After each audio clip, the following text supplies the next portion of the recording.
మీ అందరికీ తెలియదు ఏంటంటే నేను రాజు గారిని నేను అంకుల్ అని పిలుస్తాను. ఎందుకంటే నేను 8th 9th క్లాస్ ఉన్నప్పుడు మా నాన్నగారు రాజు గారు కలిసి సినిమాలు చేసేవాళ్ళు. అలా తీసిన ఒక సినిమా తొలి ప్రేమ. సో అప్పుడు సినిమా రిలీజ్ అయిన ఫస్ట్ డే హిట్ తర్వాత మా అందరము ట్రైన్లో వెళ్ళాము తిరుపతి. అప్పుడు అక్కడ మా ఇద్దరు కొంచెం బాండ్ ఏర్పడింది.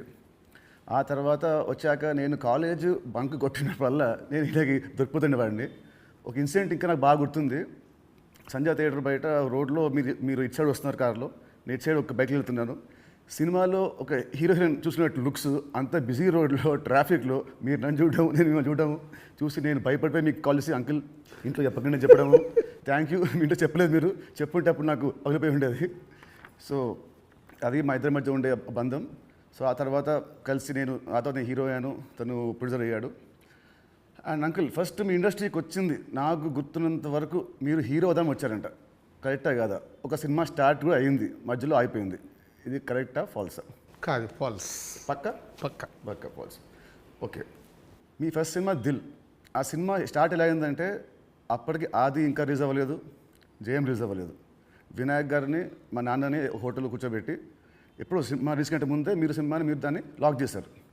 అసలు మీ నమ్మకం ఏంటి, మీ ధైర్యం ఏంటి? రిలీజ్ కాకముందే అప్పటికి ఆది మూవీ రిలీజ్ అయింది, నీ జయం రిలీజ్ కాల. అప్పటికి ఆది రిలీజ్ అయ్యి వినయ్ నేను బేగంపేట సైడ్ వెళ్తున్నాము, నీ జయం పోస్టర్స్ ఉన్నాయి. ఓకే. సో జయం పోస్టర్ చూసి అన్నాక ఎవరి కుర్రాడు భలే ఉన్నాడంటే మా సుధాకర్ రెడ్డి కొడుకు జయం సినిమాతో లాంచ్ అవుతుండే, భలే ఉన్నాడన్నా నీ సినిమా అయినతో చేద్దామా అన్నాడు. వై నాట్, ఇమ్మీడియట్లీ నేను డాడీకి ఫోన్ చేసి ఆ మీటింగ్, నీ జయం రిలీజ్ కాకంటే ముందే మీటింగ్ చేసాము. సో దిల్తో మీ పేరు దిల్ రాజుగా అయింది. సో మీ ఫీలింగ్ ఏంటి? వినాయక్ గారు మేము మీకు ఇచ్చాం మా పేరు, లేదంటే మీ డబ్బులు పెట్టి మీరు మాకు హిట్ ఇచ్చారు కాబట్టి సొంత పేరు మీరు పెట్టుకున్నారా? అంటే జనాలు ఇచ్చారు అది. పోతే నీకు గుర్తుందో లేదో, ఆ దిల్ టైటిల్ మన దగ్గర లేకుంటే దిల్ పెడదామని నితిన్ అడిగినప్పుడు బూరుపల్లి శివరామకృష్ణ గారి దగ్గర ఆ టైటిల్ ఉంది. నేను వెళ్ళి అడిగి ఆ టైటిల్ తీసుకొచ్చాను, మాకు ఈ సినిమా బాగుంటుందండి అని. So thanks to Burupalli Sivaramakrishna గారు ఆ టైటిల్ ఇవ్వడం వల్ల అది దిల్ రాజు అనేది బ్రాండ్ అయిపోయింది, ట్యాగ్ అయిపోయింది. సో ఇప్పుడు మీరు ఎస్విసితో పాటు లార్వేన్ ఏ company, Dil Raju productions, Dil Raju dreams, ఇలా మీ బయోపిక్కి తగ్గట్టు కంటెంట్ని బాగా గట్టిగా చేస్తున్నారు. So next Dil Raju directs అని చూడొచ్చా? లేదు. ఎందుకు? ప్రస్తుతానికి లేదు. సినిమా మీకు కెమెరా తెలుసు, మీకు నాలెడ్జ్ ఉంది, ఎడిటింగ్ తెలుసు, అన్నీ తెలుసు, మీకు ఎందుకు తీయట్లేదు? సో నాకు డైరెక్షన్ చెయ్యాలని ఎప్పుడు ఆలోచన రాలేదు. యాక్చువల్ వివి వినాయక్ ఆ బొమ్మరిల్ అయిన తర్వాత నాకు సజెస్ట్ చేశాడు, అన్న నువ్వు డైరెక్షన్ చేసేయగలుగుతావు, చెయ్యు అని. లేదు వినయ్ అని. లేదు నేను చెప్తున్నా కదా విను, వివి రాజేంద్ర ప్రసాద్ గారు లేక నువ్వు డైరెక్షన్ చేయగలుగుతావు, నువ్వు చెయ్యు అని. బట్ ఎప్పుడు ఆ సైడ్ నాకు డైరెక్షన్ చేయాలని ఆలోచన కలగలేదు. సో మీ బయోపిక్ తీసే ఇప్పుడు మీకు ఏమైనా ప్లాన్స్ ఉన్నాయా? ఎప్పుడన్నా ఆఫ్టర్ 5 years 10 years? నా బయోపిక్ నేను తీయలేను కదా, ఎవరైనా తీస్తారేమో. సరే, ఎవరు తీస్తే దాంట్లో అంత ఉంటుందా, ఆ కంటెంట్ ఉంటుందా? డెఫినెట్గా ఉంటుంది. అంటే ఇట్స్ బిగ్ జర్నీ కదా నాది. ఇప్పుడు ఫిలిం ఇండస్ట్రీకి 94 వచ్చాను. 94కి వచ్చిన తర్వాత ఇప్పుడు ఆల్మోస్ట్ 30 years ప్లస్. ఎన్నో అప్ అండ్ డౌన్ చూశాను, ఎన్నో అన్నీ చూసుకుంటూ వచ్చాను. సో బయోపిక్ చేస్తే దానికి ఏ హీరో అయితే బాగుంటుంది? బట్ నాకు బాగా ఫేస్ మ్యాచ్ అయ్యేది నువ్వు ఒకటే. చాలా మంది అంటారు నితిన్ మీ బ్రదర్ అని. సో రాజుగారి బయోపిక్లో హీరోగా నేనే, ఇది ఫిక్స్ అయిపోయింది. ఇప్పుడు ఇవాళే ఈయన ప్రొడక్షన్ డైరెక్షన్ చూద్దాము, నేను హీరోని. సో ఇందాక మీరు చెప్పారు కదా అప్స్ అండ్ డౌన్స్ అన్నారు కాబట్టి ఆ క్వశ్చన్ అడుగుతాను. ఇండస్ట్రీ మీకు చాలా చూస్తే తెలుసు నాకు, బట్ మేజర్గా నాకు గుర్తుండి నేను ఇండస్ట్రీ వచ్చినప్పటి నుంచి మొన్న సంక్రాంతికి ఒక సినిమా మీ ఫ్యాన్స్కి చాలా లాస్ అయింది. నెక్స్ట్ సినిమా ఇమ్మీడియట్ 3 days గ్యాప్లో అది మళ్ళీ అది వెళ్ళిపోయింది. ఈ మధ్యలో ఈ 3 రోజుల్లో మీ థాట్ ఏంటి? నెక్స్ట్ సినిమా కూడా అది కూడా పోతే అప్పుడు పరిస్థితి ఏంటి? మీ మైండ్లో రన్ అయిన మీ ఫీలింగ్ ఏంటి? లేదు అంటే నాకు ఇప్పుడు 10th సినిమా రిలీజ్ అయినప్పుడు నాకు అర్థమవుతుంది ఫైనాన్షియల్గా ఇది డ్యామేజ్ జరగబోతుంది. సో అటు డిస్ట్రిబ్యూటర్స్ అందరు కూడా లోలో ఉన్నారు. పోతే 14th రిలీజ్ అవుతున్న సినిమా షూర్ షాట్గా సూపర్ హిట్ అని చాలా గట్టి నమ్మకంతో ఉన్నాను. అంటే 90% నీకు తెలుసు, నేను ఎడిటింగ్ రూమ్లో చూసినప్పుడే నాకు చెప్పగలుగుతాను సినిమా వర్క్ అవుతుంది అవ్వట్లేదు. అట్లా సంక్రాంతికి వస్తున్నాం అనే సినిమా మీద ఐఎమ్ ఫుల్ కాన్ఫిడెంట్గా ఉన్నాను. సో ఆ 3 days అదే ఎనర్జీతో ఉన్నాను. ఎస్, నో ప్రాబ్లం, ఒకటి వస్తుంది, ఇది ఎంత డ్యామేజ్ అవుతుంది, అది ఎంత రికవర్ చేస్తారో నంబర్స్ తెలియదు, బట్ అది మ్యాజిక్ అనేది ఇట్స్ ఎ మిరాకిల్. బట్ ఆ పీరియడ్లో యూఆర్ కాన్ఫిడెంట్ మళ్ళీ ఇది అయిపోయింది మళ్ళీ నేను అంటే ఒక సినిమా రిలీజ్ ముందు నాకు మేబీ నా 6th సెన్స్ కావచ్చు, చూస్తున్న కంటెంట్ వల్ల కావచ్చు, చెప్పగలుగుతాను 90% మిస్ అవ్వను. సో దిల్ చేయడం వల్ల మీరు దిల్ రాజు అయ్యారు. బట్ నా దృష్టిలో మీరు బిల్ రాజు. ఎందుకు చెప్తాను. యాక్చువల్లీ చాలామంది ఆడియన్స్ కూడా చెప్పాలి ఇది. మామూలు చూస్తాం లాస్ట్ గత 1 year నుంచి మీ మీద వచ్చే నెగటివ్ ట్రోల్స్ కానీ ఇవన్నీ ఏవో వస్తుంటాయి కదా మామూలు ఆర్టికల్స్ అవి. 2005లో నేను సినిమా వేసాను, రామ్ సినిమా. అది రిలీజ్కి ఫైనాన్షియల్గా మేము చాలా అప్పుడు రిలీజ్కి మేము కొంచెం ఇబ్బందులు ఉండే. అండ్ అప్పుడు మాకు టర్మ్స్ అంతా బాగాలేవు, మా టర్మ్స్ మనకు. అయినా మీరు వచ్చి ఆ నైట్ ఒక పెద్ద అమౌంట్కి మీరు సైన్ చేశారు. సో టర్మ్స్ బాగాలేనప్పుడే మీరు నాకు హెల్ప్ చేశారు. ఇలాంటివి మీరు చాలామంది హీరోస్కి, చాలా ప్రొడ్యూసర్స్కి, డైరెక్టర్స్కి మీరు చాలా హెల్ప్ చేశారు. ఇది నాకు తెలుసు. సో ఈ మధ్య వచ్చి మీరు ఒక సినిమా బొక్కేస్తారంటే అది నాకు I want to clear to audience that ప్రతి సినిమా చిన్న పెద్దలు కూడా అందరు హెల్ప్ చేసేవాడు మీరు. అండ్ దీంట్లో చాలా డబ్బులు మీకు చాలామంది వెనక్కి మీకు ఇచ్చారు లేరు కూడా నాకు తెలియదు. బట్ ఈ హెల్ప్ చేసిన ఇంతమంది మీరు కష్టాల్లో ఉన్నప్పుడు వీళ్ళు కూడా మీకు తిరిగి హెల్ప్ చేస్తారని అనుకుంటున్నారా? అంటే బేసిక్గా నా లైఫ్ స్టార్ట్ అయింది ఎక్కడ అంటే నితిన్, నా కాస్ట్యూమ్ కృష్ణ గారికి నేను చాలా స్టోరీలో చెప్పాను. అరుంధతి అనే సినిమా 36 lakhs కొంటే 2 lakhs నేను రిలీజ్ రోజు కట్టలేదు. తర్వాత తీసుకెళ్ళి ఆయన ఫోన్లు ఎత్తకుంటే కూడా నేను పట్టుకొని వెళ్ళి 2 lakhs ఇచ్చి వచ్చాను. తర్వాత వారు నాకు పిలిచి పెళ్లి పందిరి చేసే వరకు వదిలిపెట్టలేదు. నిజంగా పెళ్లి పందిరి అనే సినిమా లేకుంటే ఐఎమ్ నాట్ దే, అసలు సినిమా ఇండస్ట్రీలో నేను లేను అనేది నేను గట్టిగా నమ్ముతాను. సో అంటే ఒక హానెస్ట్ అనేది ఒకటి ఎంత పని చేసిందో హెల్పింగ్ కూడా అంతే పని చేస్తుందని నేను నమ్ముతాను. నా లైఫ్లో ఇప్పుడు నువ్వు సంక్రాంతికి అడిగావు, ఇది రాకుంటే ఇది ఉండుంటే, అలాంటి ఒక 4-5 ఇన్సిడెంట్స్ ఉన్నాయి. అంటే నేను క్లోజ్ అయిపోయే ఇన్సిడెంట్స్. ఇప్పుడు అసలు సంక్రాంతికి వస్తున్నాము, రాకున్నా మాకేం కాదు, ఎందుకంటే ఆల్రెడీ ఎస్టాబ్లిష్ అయిపోయి ఉన్నాం. ఫైనాన్షియల్ డ్యామేజ్ వరకు 2 ప్రాపర్టీలు అమ్మేసి ముందుకు వెళ్ళిపోతాం, అది పెద్ద విషయం కాదు. కానీ నేను నార్మల్గా ఉన్నప్పుడు కూడా ఇలాంటి ఇన్సిడెంట్స్లోకి వెళ్ళి నేను దాటుకుంటూ వచ్చాను. అంటే అది ఎప్పుడు అదే నేను నమ్మేది, వెన్ వీఆర్ హెల్ప్కు మనం ముందుంటామో మన కష్టం వచ్చినప్పుడు భగవంతుడే తిరిగి ఇస్తాడని. అది నా లైఫ్లో 3-4 ఇన్సిడెంట్ నాకు సినిమా ఫీల్డ్లో జరిగాయి. దిల్ మీద చేసినప్పుడు ఆ రోజుల్లో ఇట్ వాజ్ ఆ రోజు సినిమాకి ఖర్చు మీరు బాగా పెట్టారు, బాగా పెట్టారు. అండ్ అప్పటికి మన వినాయక్ గారికి ముందు సినిమా కూడా అంత ఆడలేదు, బట్ స్టిల్ మీరు ఖర్చు బాగా పెట్టారు. ఆ సినిమా హిట్ అయింది, దాంతో మీ లైఫ్ మారిపోయింది. ఇప్పుడు తమ్ముడు సినిమాకు ఒక రిఫరెన్స్ లేకుండా కూడా మీరు ఈ సినిమాని ఇంత ఖర్చు పెట్టారు.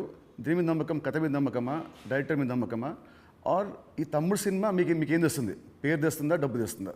అంటే ఈ సినిమాకు బేసిక్గా నేను క్రెడిట్స్ ఇచ్చేది డైరెక్టర్కే. ఎందుకంటే ఎంసీఏ అండ్ వకీల్ సాబ్ తర్వాత ఆయన రాసుకున్న కథని ఇప్పుడు ఉన్న సినారియోలో అంటే ప్రేక్షకుల్ని థియేటర్కి తీసుకొచ్చి ఒక ఎక్స్పీరియన్స్ ఇవ్వాలని ఏదైతే చూశాడో, అందుకే నువ్వు కూడా షూటింగ్లో చూసినావు, ఆయన తీసుకుంటూ వెళ్తుంటే నేను ఎప్పుడు ఆపలా. ఒక డైరెక్టర్ ఏమో అడుగుతున్నాడు, ఎలా అచీవ్ చేయాలి, అది అచీవ్ చేయండి అని చెప్పా.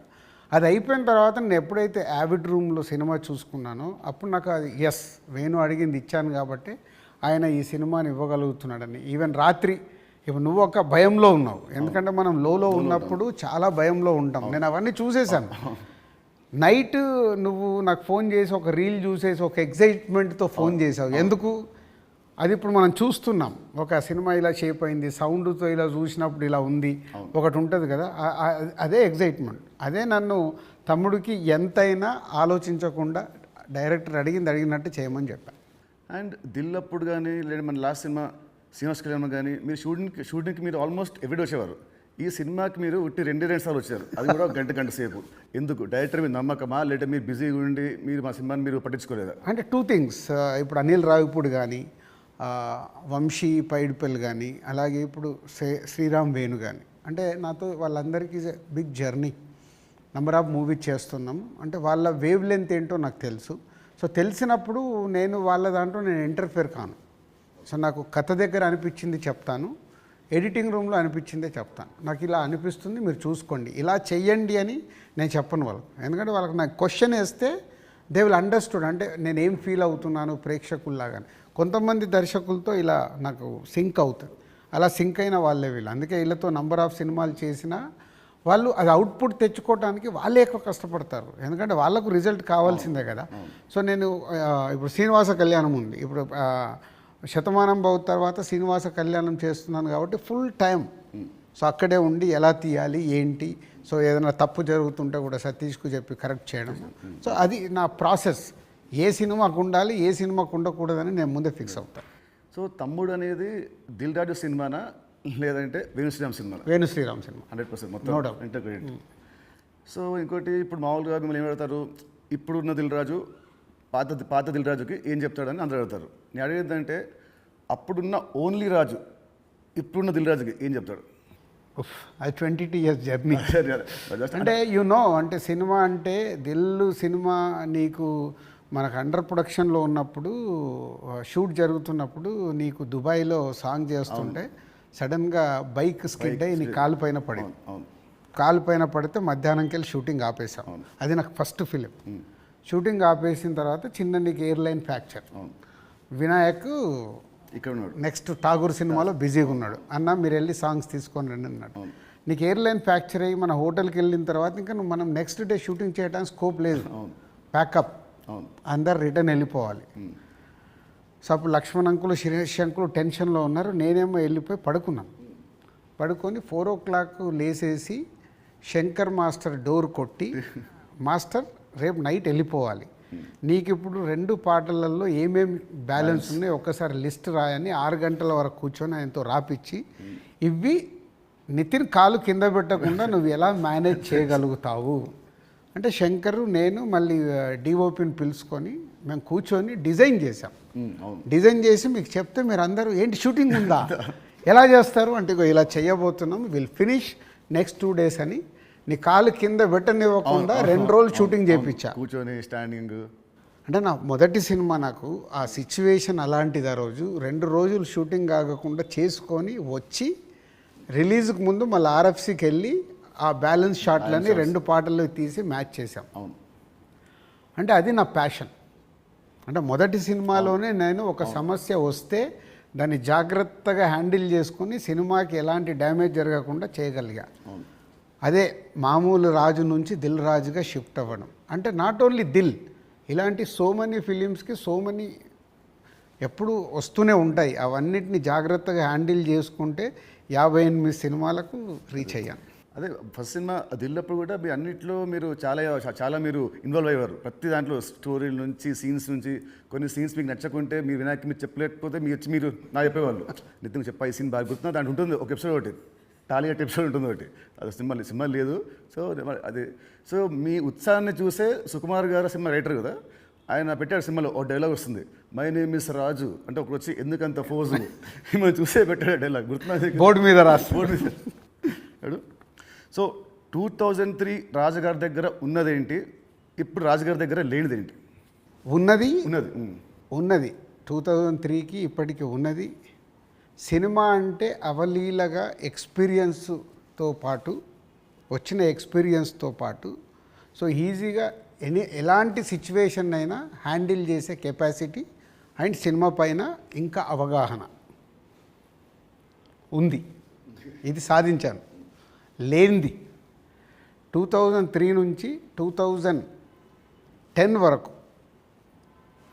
ఒక్కొక్క సినిమా తీస్తూ ఒక్కొక్క కొత్త డైరెక్టర్తో జర్నీ చేస్తూ అద్భుతమైన జాబ్ సాటిస్ఫాక్షన్తో జర్నీ చేశా.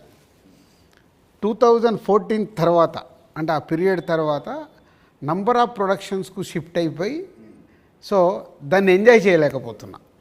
అది ఇప్పుడు లేదు, ఆ ఎంజాయ్మెంట్ లేదు. Job satisfaction enjoyment job satisfaction ఉంది, ఎంజాయ్మెంట్ అంటే మార్నింగ్ 7కు నేను లొకేషన్కి వెళ్ళిపోయి ఈవినింగ్ ప్యాకప్ వరకు ఉండి మళ్ళీ వచ్చి నెక్స్ట్ డే సీన్ గురించి వెళ్ళి ఆఫీస్లో కూర్చొని 10 వరకు కూర్చొని అదొక ఎంజాయ్మెంట్ నాకు. I'm missing that. ఇప్పుడు ఆడియన్స్ సినిమా థియేటర్కి చెప్తారు మామూలు ఇప్పుడు ఆడియన్స్ ఇప్పుడు ఎక్కువ రావట్లేదు, యాజ్ ప్రొడ్యూసర్గా ఏం చేయాలో మీరు చెప్తున్నారు. ఫర్ అ చేంజ్ మీరు హీరో అయితే హీరోగా మీరు ఆడియన్స్ థియేటర్ రావడానికి మీరు ఏం చేస్తారు? ప్రొడ్యూసర్గా చెప్తున్న దిల్ రాజు చెప్తున్న అన్ని పాయింట్స్ని నేను నితిన్ ప్లేస్లో ఉంటే నేను ముందడిగేసి అరే ఇవన్నీ ముందు మొదలు పెడదామని మొదలు పెడతాను.